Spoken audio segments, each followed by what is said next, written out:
Fala pessoal, aqui é Edmar Constantini com um novo vídeo para vocês no canal. Hoje estamos acompanhados de um Renault Logan Dynamic, motor 1.6, 8 válvulas, com câmbio manual, não é o Easy R, ok? Vamos lá falar um pouquinho mais para vocês sobre esse carro, tá bom?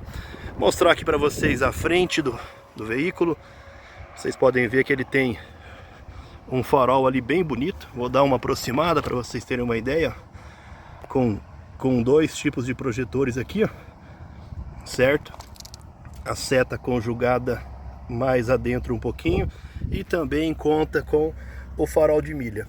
A versão Dynamic conta com esses acabamentos aqui cromados, como vocês podem ver. Passa por todo a grade aqui do para-choque dianteiro e o símbolo grandão da época da Renault. Essa versão ainda conta com o repetidor de seta aqui no retrovisor.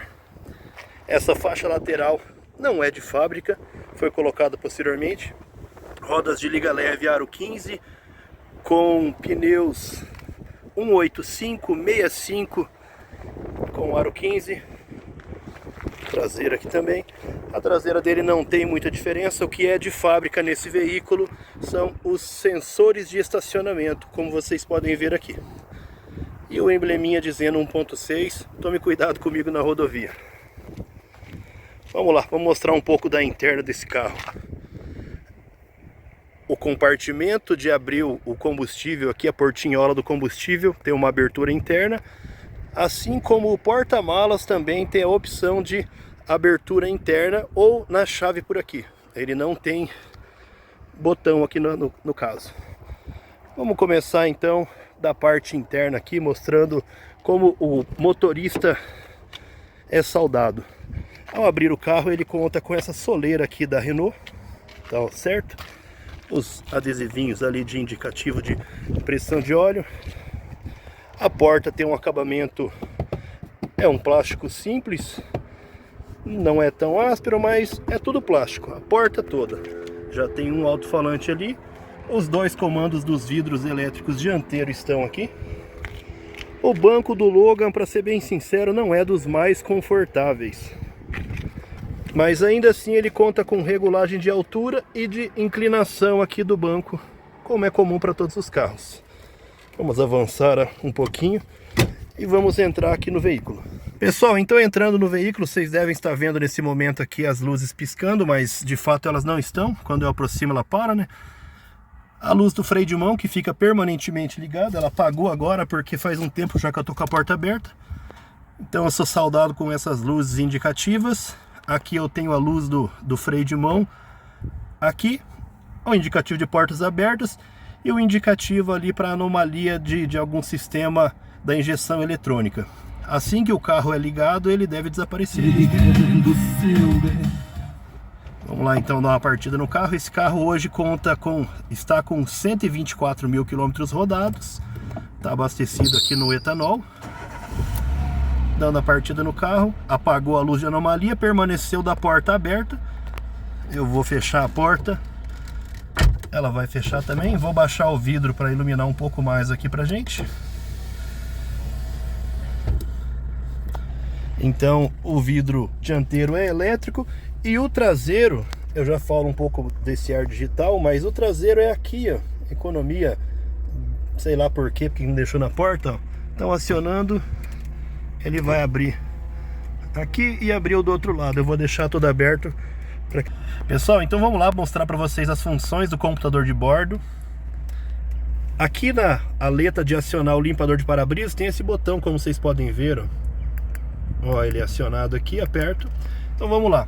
Esse carro está abastecido com etanol. Eu ando aproximadamente 70% a 80% de rodovia. Já tem um tempo que eu estou no etanol. Esse é o consumo dele, 9,8 km por litro. O quilômetro por litro instantâneo, o consumo instantâneo, é óbvio que está zerado porque o carro está parado. O que eu tenho no tanque, do jeito que eu estou andando, dá para rodar aproximadamente 330 km.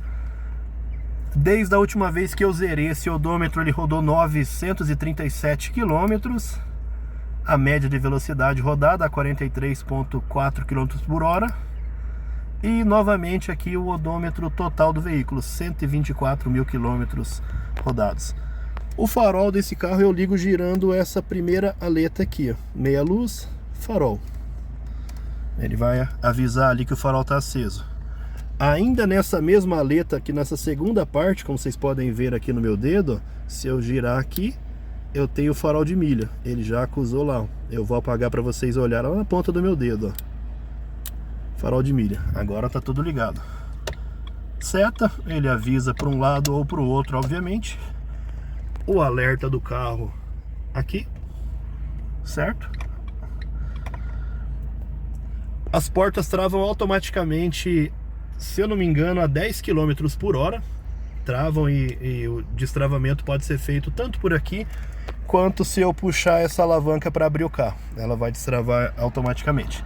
O que vocês devem estar notando é que esse carro, apesar de ter então aqui um conta-giros, ele também tem aqui o velocímetro e um computador de bordo, mas ele não tem o marcador de temperatura, que foi corrigido nas versões 2017, quando entraram o motor SCE. Os carros com esse motor 1.68 válvulas não contam. O marcador de temperatura veio aqui nesse indicador onde está meu dedo. Vamos lá então. O volante multifuncional para esse carro aqui, certo? Não é do rádio. Aqui eu tenho as funções do Cruise Control. Sim, mas esse carro é manual, mas tem comando Cruise Control que eu já vou falar para vocês. Aqui embaixo os comandos do rádio, ó. Eu seguro no volante aqui e ao esticar meus dedos, conforme eu estou fazendo para vocês ali, ó, eu tenho acesso então a aumentar o volume, diminuir. Aqui em cima, deixa eu ver num formato melhor. Aqui então eu posso mudar o modo, de repente passar ali de um rádio para conectar o celular para outra coisa. Conexão aqui de OK do carro, e aqui atrás eu tenho uma rodelinha para avançar faixa ou de repente mudar a música, certo? Vamos lá então, ele conta aqui com uma multimídia. Multimídia dele, para época, eu acho ela bem completa. Para época, certo? Eu posso desligar, ela vai ficar com a hora aqui intermitentemente ligada, não tem como sair.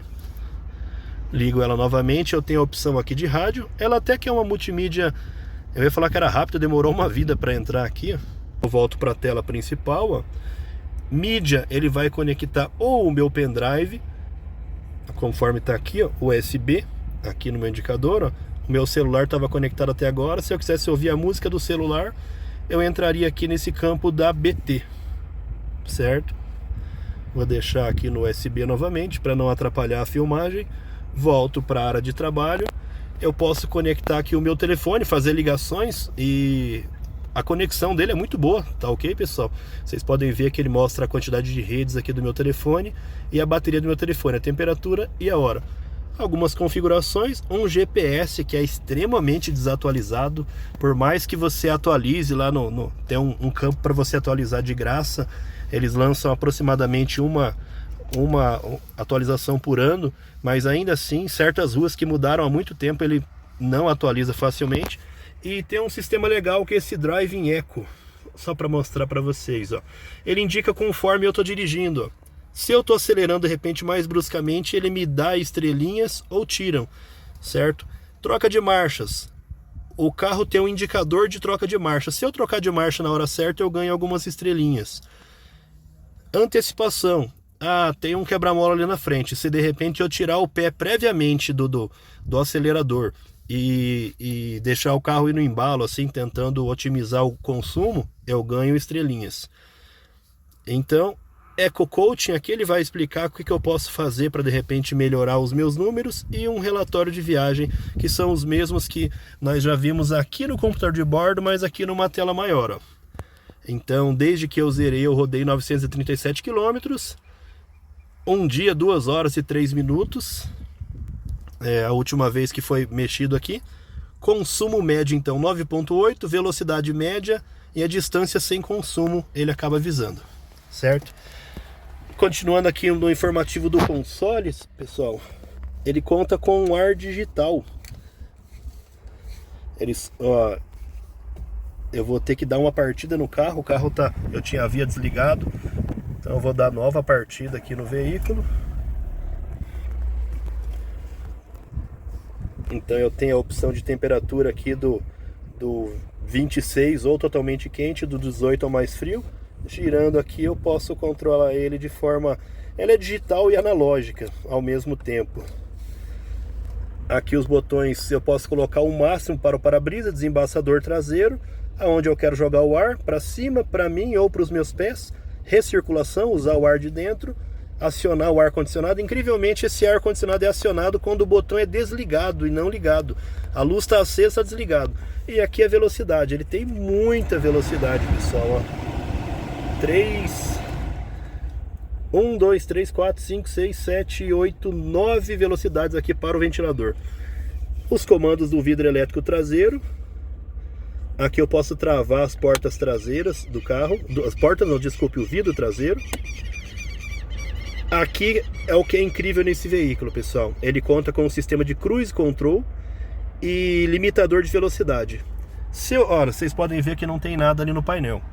Quando eu apertar esse botão, deixa eu ver se eu consigo colocar as mesmas informações. Olhem lá no painel do carro, na parte do computador de bordo, ó.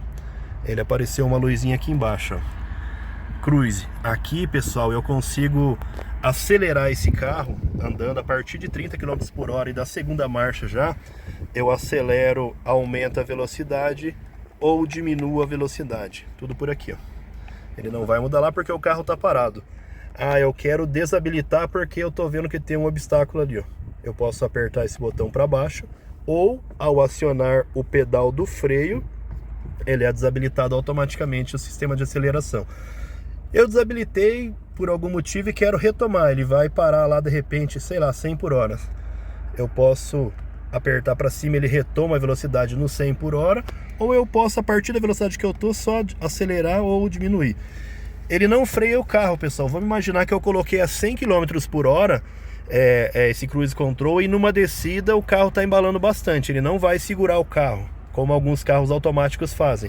Ele vai manter o carro a 100 por hora, mas ele vai fazer o carro se acelerar até 100 por hora. O que passar disso, ele vai começar a piscar, indicando que passou da velocidade, mas não vai frear o carro. No mesmo botão eu posso desativar. E se eu empurrar para cima, pessoal, viu que acendeu uma luzinha laranja, eu consigo limitar a velocidade do carro. Essa sim eu consigo limitar com o carro parado, ó. Apertando aqui, ó, para baixo ou para cima. Por exemplo, eu vou limitar a velocidade do carro a 50 km por hora. Quando chegar a 50, o acelerador para de dar potência para o motor. Isso aqui é muito útil onde tem muito radar e tudo mais. Mas também atrapalha um pouco se você quiser fazer uma certa ultrapassagem. Na rodovia eu acabo usando muito cruise control. O câmbio é o típico da Renault. Eu não sei se vocês conseguem ver, mas ele está aqui com um leve tranquinho, conforme sempre tem, ó. Aqui dá para ver, ó. Tem um leve trancozinho do câmbio da Renault. Não é um câmbio Volkswagen com aquele engate extremamente macio, mas tá bom demais. Aqui o console central, pessoal. O freio de mão do tipo convencional. Aqui tem um porta-objeto, rasinho aqui, dá mais ou menos 2 dedos de profundidade. Um porta-copos bem estreitinho aqui atrás, ó. Bem estreitinho mesmo. Aqui faltou uma tampinha de parafuso ali, eu concordo com alguns avaliadores. Uma tomadinha 12 volts, se eu precisar. Eu vou desligar o carro, que eu não preciso dele ligado aqui agora. Esse carro, até pelo ano, conta com um sistema ABS aqui pro dianteiro, pro motorista e para o passageiro, certo? Tem um buraco aqui para guardar alguma coisa que eu acho bem inútil, ninguém acaba usando, para ser mais específico. Já falei um pouco aqui do acabamento das portas. O que falta nesse carro? Um porta-garrafas grande. Esse porta-objeto tem um bom tamanho, mas esse porta-garrafas aqui é pequeno, uma garrafa maiorzinha não cabe. Ele é pequeno e raso. Esse também é pequeno e raso. Vamos lá para mostrar para vocês o porta-luva do carro. O porta-luva do carro aqui que fica... Deixa eu tirar um pouco dessa bagunça. Ali fica a tomadinha OB2. Ele é iluminado, tem um bom tamanho, não é tão grande, mas também não é pequeno. Interessante desse carro ainda, pessoal, ele tem aqui o sistema de retrovisor elétrico. Eu posso coordenado do formato que eu quiser. Isso é muito útil, que o carro acaba sendo grande, ó. Eu tenho 1,83 m, eu vou esticar meu braço para regular, ó. Falta muito ainda, ó. Eu teria que me mover muito, então é bem útil. Aqui em cima, pessoal, eu tenho então o sistema de alarme do carro volumétrico. E se não estou enganado, isso é para coordenar a temperatura do carro. Já que ele tem ar condicionado automático, então de repente eu deixei a velocidade, ou temperatura de repente a 20 graus. Por aqui, nesse sensor, ele vai entender a temperatura do carro e vai manter ele sempre a 20 graus. O quebra-sol dele, formato simples, tem aqui um porta-objeto bem simples e um espelhinho, não é iluminado, como vocês podem ver. A iluminação tá por aqui. Eu coloquei um LEDzinho porque a luz desse carro é bem sem vergonhazinha. O outro nem a capinha tem, mas também não é iluminado. Modelinho simples. Esse carro conta aqui então com 3 sistemas ali de alça de segurança. 1, 2 e 1 aqui atrás de onde eu estou. Agora vamos lá para o banco de trás para vocês conhecerem um pouco mais. Pessoal, retomando, esse é o acabamento da porta traseira, é idêntico da porta dianteira. O mesmo tipo de material, tanto aqui quanto ali. Não tem aqui uma capinha para parafuso. Um acionamento simples para o vidro e um pequeno porta-objetos, como vocês podem ver. Quando eu entro no carro, é essa a visão que eu tenho do banco traseiro.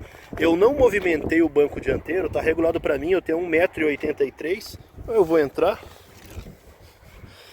Vocês podem ver, eu tô no limite, vou ser bem sincero para vocês. Mas é muito comum que os carros em geral fiquem apertados para mim, que eu fique assim de repente, tô no limite. 5 adultos vão viajar aqui com conforto? Vou ser sincero que eu acho que não. Teria que ser uma quinta pessoa um pouco menor. O acabamento do banco, ele tem esse tecido, não é um tecido ali totalmente agradável, mas não chega a ser um tecido ruim. Cinto de 3 pontos somente para quem vai na ponta. No meio ainda é o cinto abdominal. Tá aqui escondidinho, mas é cinto abdominal. E o mais engraçado é que tem encosto de cabeça para todo mundo, mas não tem cinto de 3 pontos. Fazer o que, né? O banco da frente tem aqui um porta-revista, um porta-objetos ainda para quem vai atrás. Não tem iluminação aqui no forro traseiro, no teto traseiro. E a altura que vocês estão vendo é mais ou menos essa. Deixa eu tirar esse óculos. Como diria minha mãe, tá na hora de cortar a gadeia. Eu tô aqui com mais ou menos 2 a 3 dedos. A altura eu acho que ainda tá legal. Vou mostrar aqui atrás um pouco mais para você. Ele, como porta-mala, sempre nos carros sedã ficam basicamente para fora do carro, ó. Eu tenho um bom espaço ali, ó. Então aqui atrás do encosto de cabeça pode ir muito bem, de repente, alguma pequena blusa, alguma coisinha que não incomode. É óbvio que tem bolsas, não podem viajar aqui até por causa da legislação. Mas como eu disse, ó, alça de segurança para os passageiros traseiros, para o dianteiro e aqui. Então tem para todo mundo. Vou mostrar para vocês um pouco do porta-mala desse carro então. A visão de quem anda no banco de trás é essa. Vamos lá no porta-malas. Conforme eu disse a vocês, pessoal, o porta-mala desse carro pode ser aberto na chave lá atrás ou em um desses dois sistemas, ó. Aqui eu abro o porta-malas e aqui a tampa do bocal de combustível. Eu vou abrir os dois para mostrar para vocês. Já que estou aqui, o tapetinho conta com a informação Logan, que é para você não se confundir em qual carro você está. O porta-mala está aberto, basta apenas empurrar ele. O porta-mala é no formato de pescoço de ganso, que rouba um pouco do espaço, porque essa alça vai lá para dentro. É nesse formato de molas, certo? Eu regulei ele para que ele não abrisse desse jeito. Aqui tem algumas regulagenzinhas, ó, que eu posso abrir o porta-mala e ele de repente já subir numa certa velocidade um pouco maior. A tampa do porta-mala não tem acabamento nenhum, conforme vocês podem ver, é lata pura, mas o porta-mala é bem grande, ó, conta aí com 510 litros de capacidade, ó, bem grande mesmo. Vamos lá ver como é que é a parte do step. Aqui tem um grande buracão, ó, vocês podem ter acesso, bem grande mesmo. E aqui está o step. O step não é roda de liga leve, é pneu simples, mas ainda assim pelo ano não era aquele pneu fininho. Mas em geral, até que é bem forrado. Aqui não tem um acabamento, como vocês podem ver, é um carro 2014, já tem marcas de repente passar alguma bagagem por ali, ó. Aqui também. E o fechamento dele é muito suave, ó. Já fechou. Vamos lá então mostrar o que move esse motorzão. Pessoal, continuando então, vamos aqui abrir o porta-mala, desculpe, o capô. Ele fica aqui, ó, meio escondidinho, mas é só, vamos mudar de mão para vocês verem um pouco melhor, ó. É só puxar, ó, ele abre o capô. Vamos lá pro capô do carro. Capô devidamente aberto. Esse capô não funciona com varetinha, pessoal. Ele tem, como vocês podem ver aqui, ó, um amortecedor. Eu tive que fazer uma gambiarra aqui agora, deixar uma peça ali segurando, porque logo hoje esse amortecedor desse capô estourou. Mas é muito interessante que você abre, ele se mantém, não precisa ficar com varetinha. Já é uma super evolução ali, ainda mais para um carro dessa categoria. Então ele conta aqui com uma manta acústica, que parece até de ser de boa qualidade. Ela tá um pouco solta, como vocês podem ver, mas é devido de fato aqui ao ano do carro, tá bom? Algumas informações aqui que a Renault deixa. Aqui desse lado também tem tanta informação aqui com relação a óleo, a sistemas, e não tem uma informação com relação ao qual que é o óleo específico do carro, né? Que mancada. Então vamos lá, pessoal. A bateria do carro fica posicionada mais ou menos aqui próximo à caixa de fusíveis, certo? Esse carro trabalha com direção hidráulica, não é elétrica ainda, apesar do ano dele. E é uma direção hidráulica da Renault um pouco pesada quando comparada com outros carros. E aqui está de fato o coração da fera. Esse é um motor famoso da Renault, foi utilizado já no Sandero, no Logan, no primeiro Symbol 8 válvulas, que é um motor K7M, pessoal. 1.6, 8 válvulas. É um motor ali extremamente robusto. É o equivalente a falar para vocês que é o motor AP da Renault. Ele ainda trabalha com correia dentada. Ele tem de potência, esse carro, 106 cavalos de potência no etanol e na gasolina 98 cavalos de potência, ou seja, acaba compensando aí rodar um pouquinho mais no etanol, que é o combustível que eu também estou optando, já que eu pego bastante rodovia. Aqui a opção para o líquido de arrefecimento, tá, pessoal? E o etanol, só retomando, com o etanol eu consigo um torque de 15,5 kgfm contra 14,5 na gasolina. A diferença acaba sendo pequena aqui no torque, mas na cavalaria acaba compensando. E o que é legal desse carro, pessoal, ele alcança todo o seu pico de torque a 2.850 giros. É muito baixo se comparado com a maioria dos carros que alcança o giro a 5, 6 mil giros aproximadamente.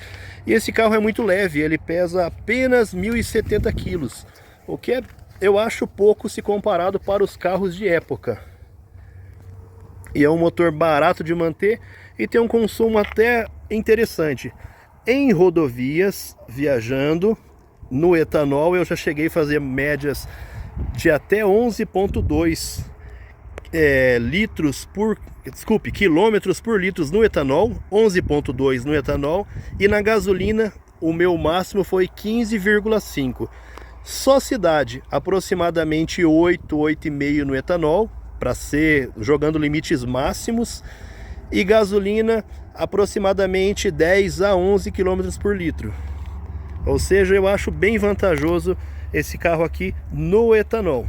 Ele ainda conta com o tanquinho de partida frio, até pelo ano não dá para exigir. O esguichador de água do para-brisa é bem fácil de acessar, certo? E é isso aqui, pessoal, o motor desse veículo. Vamos lá, vamos fechar isso daqui e fazer nossas considerações finais. Pessoal, então vamos lá. Pontos positivos aqui desse carro que eu notei. Esse foi o meu primeiro Renault, eu estou aproximadamente 1 ano com ele. Eu queria conhecer o carro para depois fazer um vídeo e mostrar para vocês o que eu notei logo de cara. Custo-benefício. Esse carro aqui hoje na tabela FIPE, nós estamos falando em junho de 2024, ele está aproximadamente 34 a 34.500 reais de tabela FIPE.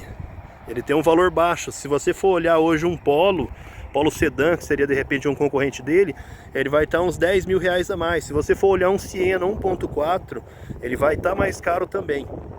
Então essa versão que é bem comum encontrar, como eu disse, rodas de liga leve Aro 15. Hoje os pneus Aro 15 estão compensando bastante, porque as fábricas saíram dos pneus 13 e 14. A maior parte dos carros zeros não sai mais com essas medidas. Então as fábricas, algumas montadoras, estão dando preferência aos pneus maiores em detrimento aos menores. Ele já tem um estilo mais bonito do que a versão anterior do Logan, mais jovial, como vocês podem ver. Eu abri aqui a portinhola do combustível aquela hora para mostrar para vocês. Tá aqui, ele já avisa gasolina sem chumbo ou etanol ou álcool hidratado. Vamos fechar bem simplesinho. Custo de manutenção do motor desse carro é barato, não é nada caro ali, segundo a maior parte dos mecânicos. Espaço interno desse carro é bom. Eu acho que ele vai perder apenas, de repente, aqui para o Etios. O Etios consegue ser maior que ele, então, mas o espaço interno eu coloco ainda como um ponto positivo.